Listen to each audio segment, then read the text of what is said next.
sa kanino bang pangalan tinatawag at nakikilala ang mga tunay na kay Kristo, tunay na mga kinikilala niyang tupa? Pakinggan po natin dito po sa Santiago 2:7, ganito po ang ating mababasa.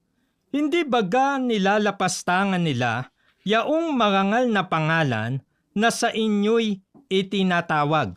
Sa isang salin naman po ng Biblia, hindi ba't sila ang nanlalait sa marangal na pangalan ni Hesukristo at sa pangalang ito kayo nakilala? Maliwanag po na ang mga tunay na kay Kristo ang magtatamo po ng kaligtasan at buhay na walang hanggan ay tinatawag at nakikilala sa pangalan ng Panginoong Hesukristo. Kaya hindi katakataka mga kaibigan at mga kababayan na ang tawag po ay Iglesia ni Kristo. Kasi sa pangalan nga ng ating Panginoong Hesukristo, tatawagin at kikilalanin ang mga tunay na tupa niya o ang kanyang mga tunay na lingkod na may pangakong kaligtasan at buhay na walang hanggan.